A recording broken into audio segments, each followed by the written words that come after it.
Tonight, we're going to be led, call this meeting to order. Tonight, we're going to be led in the pledge by Mr. Jeff Sandvik. With allegiance to the flag of the United States of America and to the republic for which it stands, one nation, under God, indivisible, with liberty and justice for all. Thank you, Mr. Sandvik. I'd like to welcome everyone tonight to this, our last meeting for the month of April. So I trust everybody's taking a gander at the agenda. Anybody have any questions on anything? Consent agenda or? If not, I'm going to turn it over to Mr. Odom. Okay. We got our recognitions, books from birth tomorrow night, and then the AVID program, which is the Smyrna High program, which you're aware of, they'll do that presentation for us. And then Mr. Clardy's going to do a project status update for us, right? Some of those. Blackman's coming along, by the way. So we're finally beginning to see Blackman Middle, so it's kind of good to see now the weather's broken a little, and so that's been. Have they made up any ground? They're picking up some time now. When the process, they're getting the slab ready over for the cafeteria in that alcove over there to extend that. They're pouring concrete on the second floor now, getting it ready. Setting steel on the second floor, getting ready to run masonry up on the second floor. They started with brick on the gym, and they're getting ready to start setting steel on the gym. So the contractor said he'll be ready. Primary looks like it's still ahead of schedule. It is, it's doing well. We've got the, getting the concrete ready there now for the needs, and so it's coming along well. Somebody else? Any questions? Number 11 then. Yes, sir. Number 11. This is land for Whitworth Buchanan Middle School 6th grade annex. The Maples Family Partnership is willing to sell the county 5.5 acres adjoining Whitworth Buchanan Middle School for 6th grade annex at $70,000 per acre. The board would pay the estimated $2,500 in surveying costs. Easements are described in the proposal. That's one of your attachments on the tab. The motion is to request the Rutherford County Commission fund the purchase of 5.5 acres adjoining Whitworth Buchanan Middle School for a 6th grade annex from the Maples Family Partnership at $70,000 per acre and up to $2,500 in surveying costs as presented. And we looked at that, if you remember, we talked about if we, even though it's not overcrowded now, they're going to start developing on that right away, next few months. So our one opportunity to be able to there to possibly do an addition to the middle school there would be to pick up this land. Allow us to do that. Still room there for the high school, but it wasn't room to do both. Time we did that. Looking through the percentages of growth that for the middle schools here, which is really telling, Mr. Odom. At Rockville Middle, with its growth, are we okay with the property there if we need to do an index there at some point in time? It's close to. It's pretty tight, but we have the property across the road, so we could possibly move some fields over there where the septic system is. We could move the field over there and get where the fields are for some annex. And we also have that hillside back there that we could blast off and use the cut out of it and fill and do some things back there.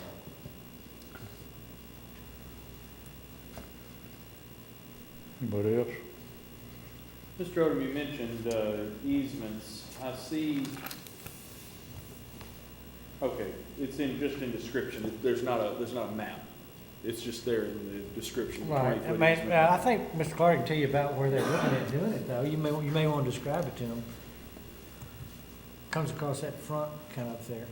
There's an existing easement there to come across with the sewer line. And but we are adding a temporary construction easement, putting 5 feet on either side of that existing easement in the front, and they would enter it from their side to do construction on that easement. Also, on the back, we would give them an easement across that 5.5 acres with a added 5 feet on either side of it for a temporary construction easement entered from their side also. So the 5.5 acres does have an easement on it. Do any of those easements impact the eventual planned use of this property, or do those easements sunset, after construction is completed, or any of those kind of issues? The construction easement would, but it'll also have a sewer line across it, which would be turned over. But the easement is not a problem for practice fields and that types of things. We got them all over the system and don't have any problems with them. Okay, all right. It's not where a building would be, it would be doing something like that. Anybody else? Also, just I might mention, under the financial matters there, since we're kind of on that, Mr. Sandvig leaves, I believe, tomorrow to go to the state meeting. We talked about in our budgets where we kind of get some of the, hopefully, close to final revenue figures and that sort of thing from the state side of it. So that's about a 2 or 3 day conference to pick up on that, but that's the kind of the big one they have every spring. After the legislature has adjourned and states have done some calculations. We'll see. Hope it's good. Will you let us know when email or something when you get back? If they're handing out money, bring some back. There'll be a fight. Yeah. B is the Ames Web. Ames Web will work with the RTI Square coaches and RTI personnel from both elementary and middle grades to provide initial training on administration of the nationally normed universal screener mandated by RTI Squared state framework.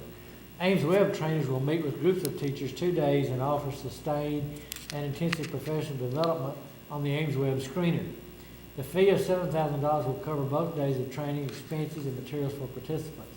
The fee will be paid with RTI Race to the Top funds and will be made payable on receipt of the invoice and timesheet at the end of the training. Recommend approval, motion to approve the contract with Ames Web to provide 2 days training for both elementary and middle school teachers addressing implementation and use of nationally normed universal screeners. The total fee of $7,000 will be paid using Race to the Top fund. Let me explain what this is now. This again this is another one of those unfunded mandates. Did I miss something? Did you say 6 or 7? We're looking at 6.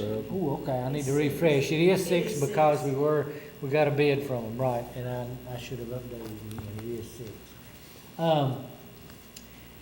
With the response to intervention proposal, we're required to have a nationally normed universal screener for every student. Basically, from the start of school, really through high school. Ames Web's not designed, will not go through high school. So every student has to be screened. This is the new process whereby students can be screened to see if they're special education certified. This is new to you, Mr. Jerry, I didn't think about it.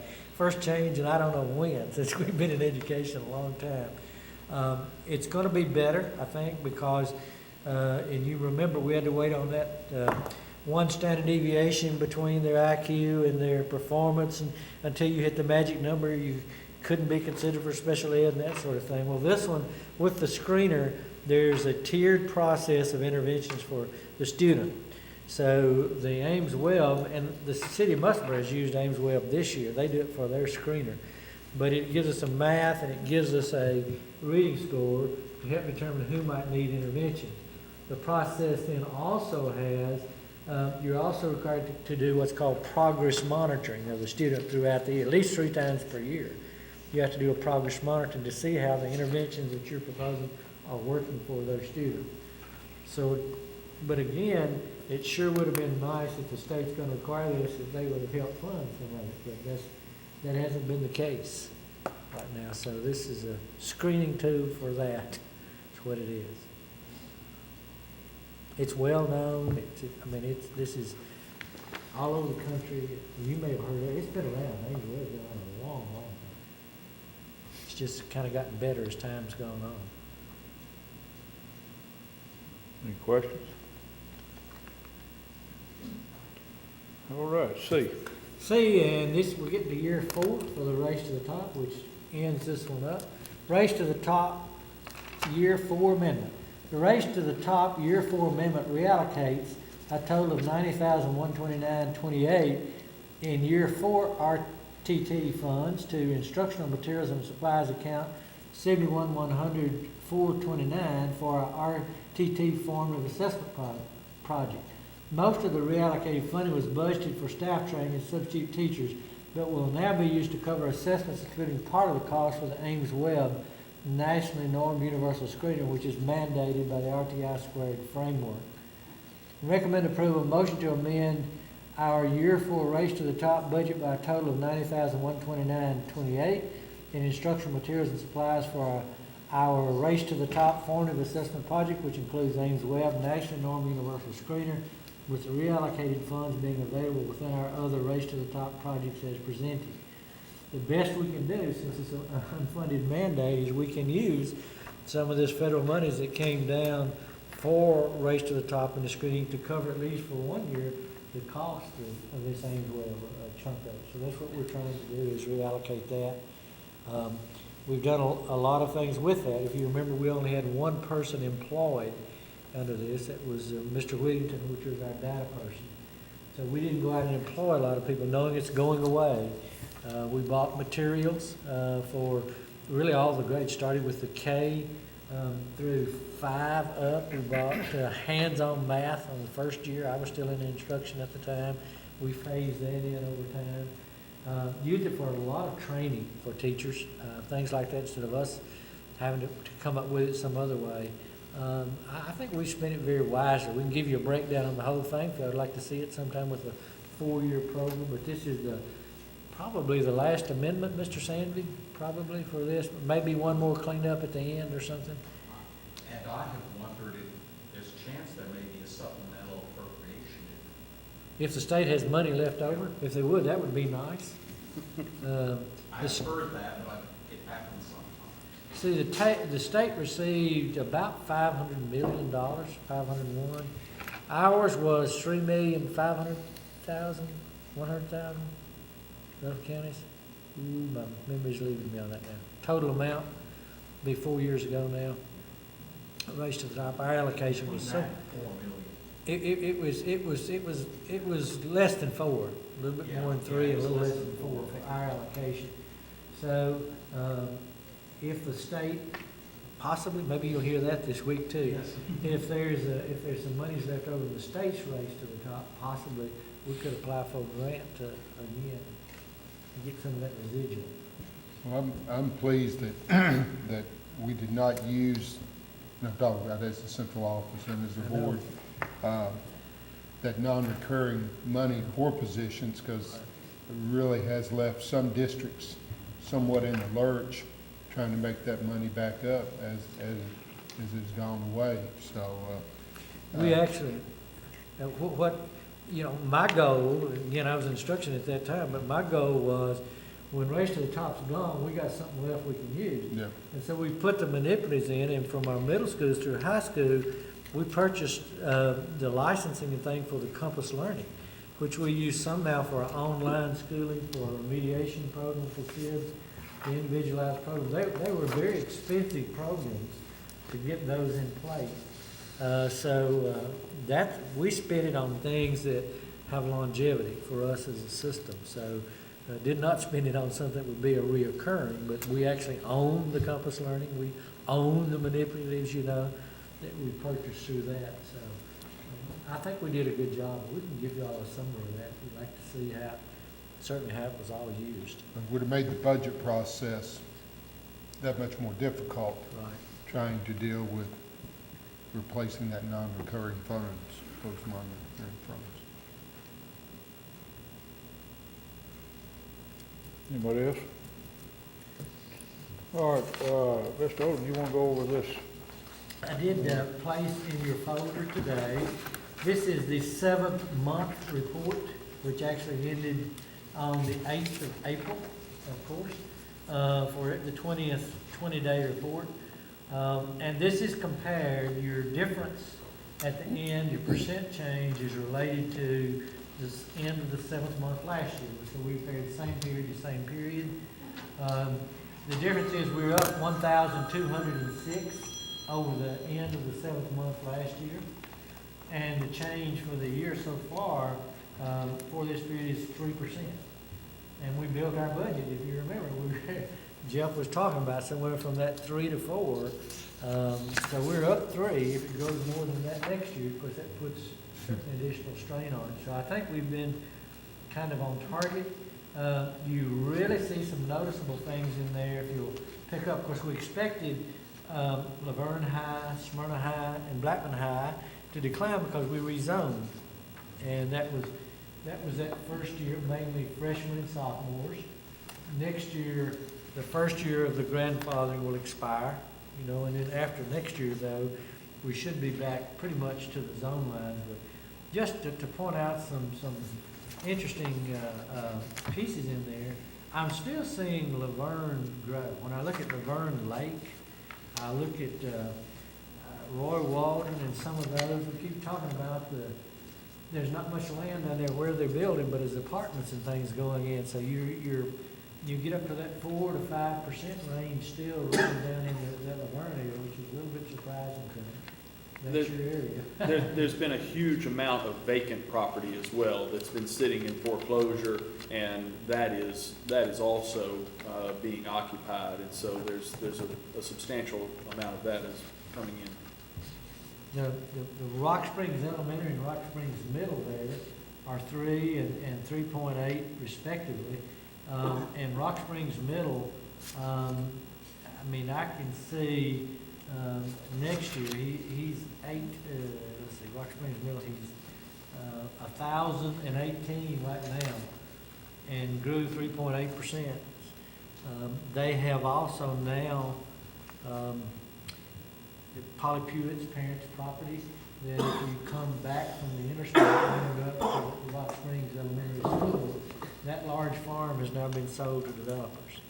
So we're going to run into an issue there, not too far down the road, sooner than later, I'm afraid, on that one. But both of those, that part of Smyrna again in Laverne, south of them is basically where they have the open property to grow and develop. So I think our Stewart's Creek area, our Rock Springs area, is where we're very likely on that end of the county to see our growth go.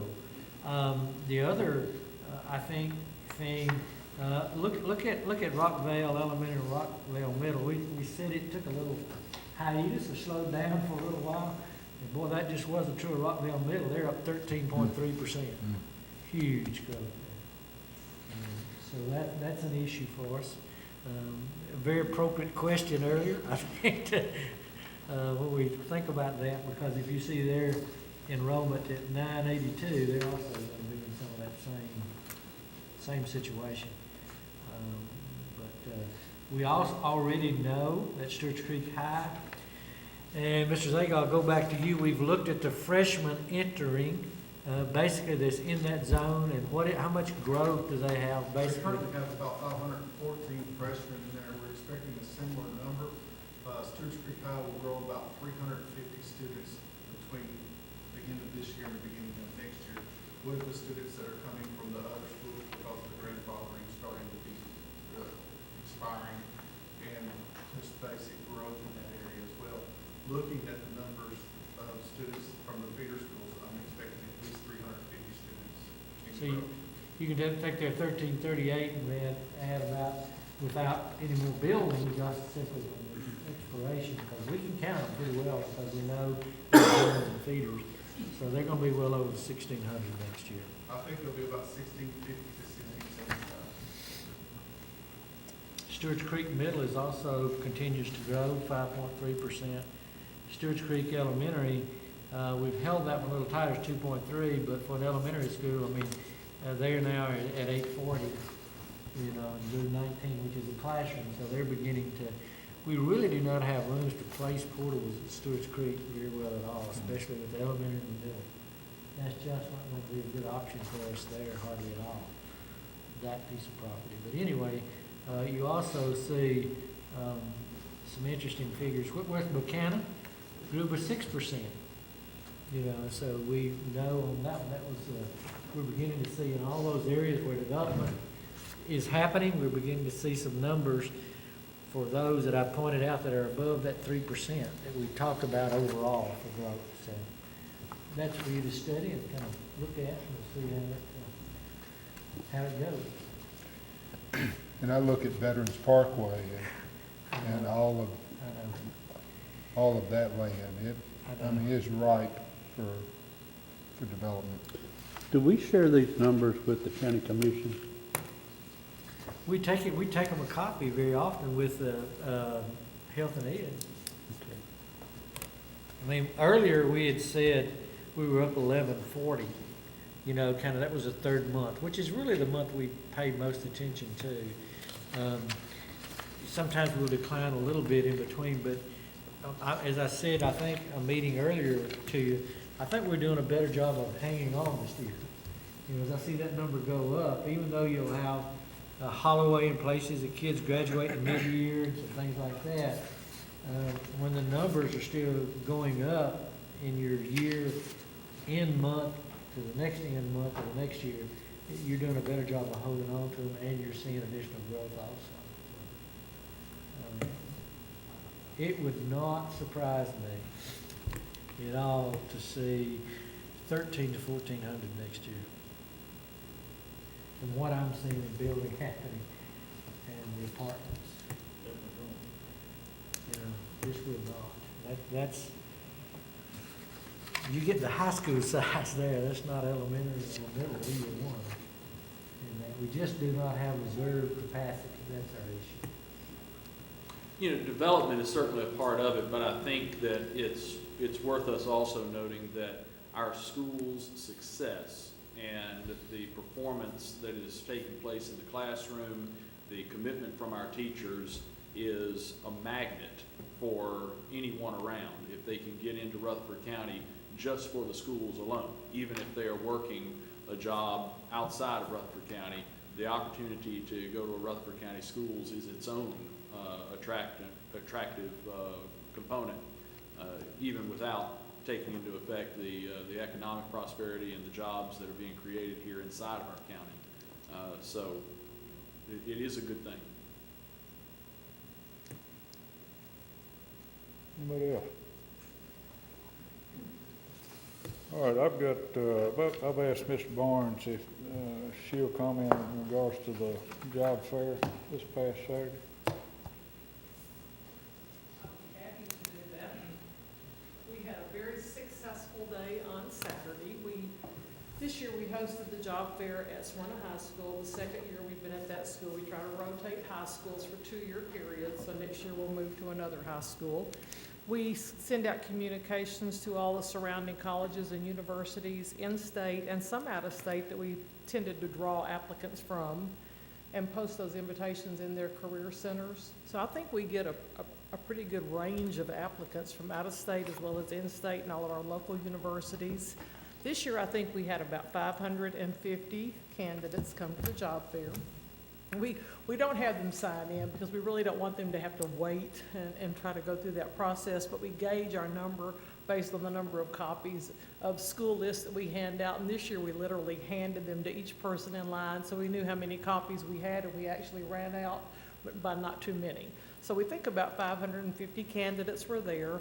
Mr. Hodge was there, and it was a very comfortable setting this year because A, it wasn't too hot, and the crowds were not so massive that the candidates became frustrated waiting in line. So it was a very good day. Our principals reported that they saw some very strong candidates. They scheduled interviews from those initial meetings, and they walked away, many of them saying, I have found a terrific candidate to fill my vacancy. So the good news is they can act fast and get the best candidates to fill the positions in our schools. So we appreciate Mr. Odom and the board giving us the opportunity to host this and to allow us to post in our positions as soon as possible to refill vacancies that we know we have. So if you have any questions, I'll be happy to answer them for you. Will you kind of share with us some of the, since we're televised, and people have relatives and that sort of thing, but some of the areas there's still where there may be a shortage or we don't have a lot to pick from, just some of those academic areas, what you see? I can certainly do that, Mr. Odom. Well, first and foremost, chemistry is the area that we actually reported by our high school principals after Saturday.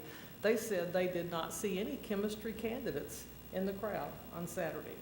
When I go to MTSU, because I have the opportunity to speak to their student teacher group, I typically see 1 or 2 people that are in chemistry or physics. But at our job fair, our high school principal said they really didn't see any chemistry candidates. They did see some physics candidates. One of our principals actually talked to a Latin teacher, which is another very hard to staff area, and he felt very confident about moving forward with that person in an interview process and hopefully recommendation. Sometimes special education can be a challenge to fill because we're such a large system and have so many positions in that area to find the best teachers to fill those spots, especially when you're looking at behavior modification and classes like that.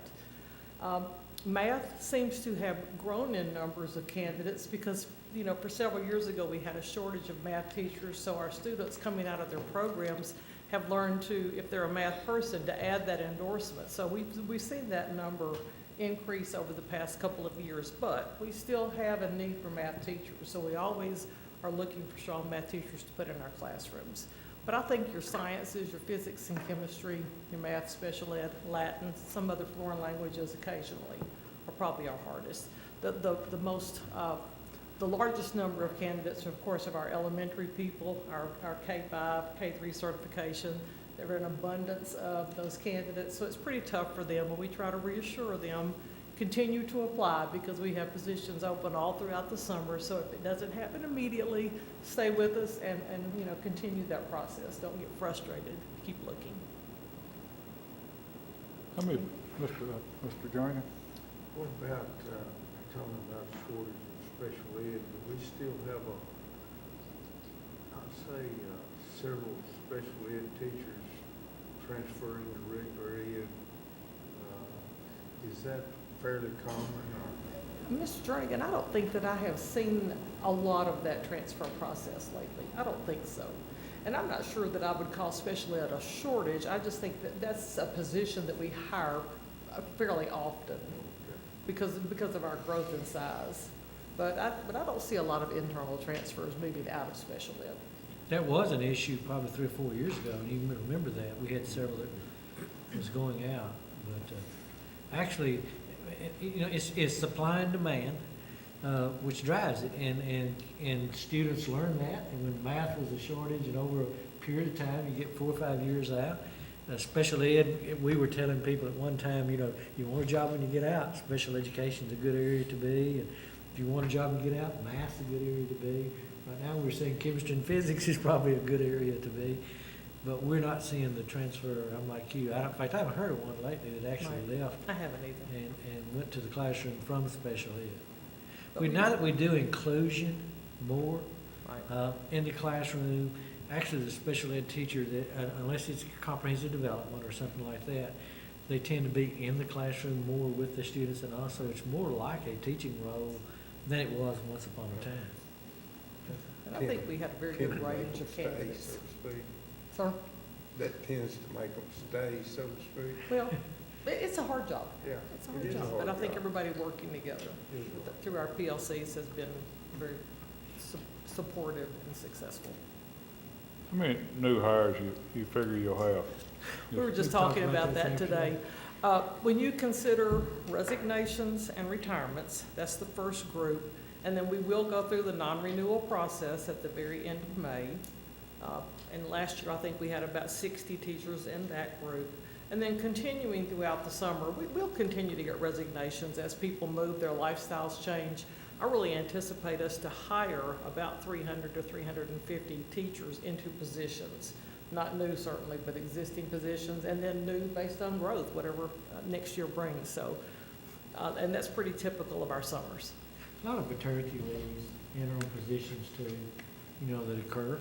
So that makes up part of that number that she's talking about. We employ people of that particular age group very often.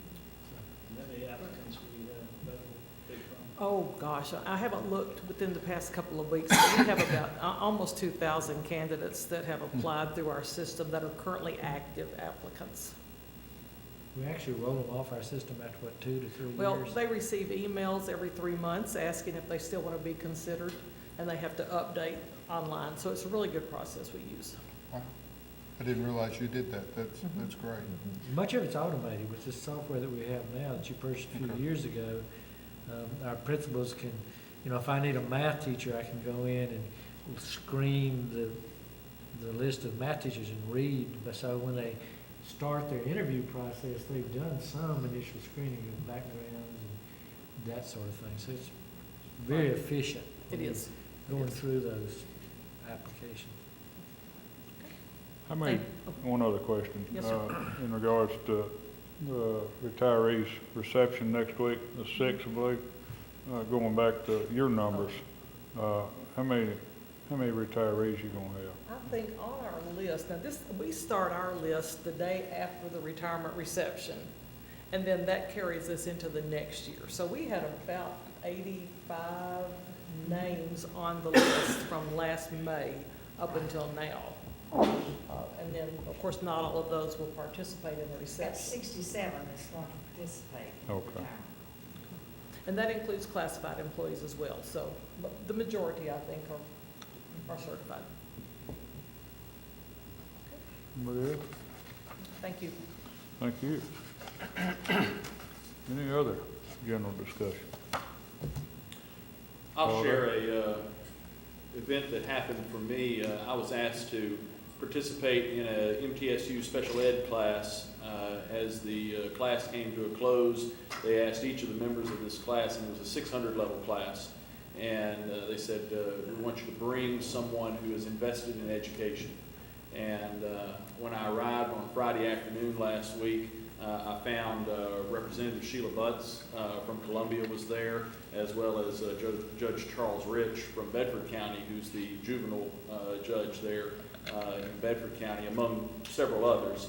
On the panel, though, was a teacher from Franklin Road Christian School, and in the course of the conversation, the question was posed to that individual: can a student get the same type of special education, and it was a special education class, can the student get the same type of special education opportunity in private school as they get in public school?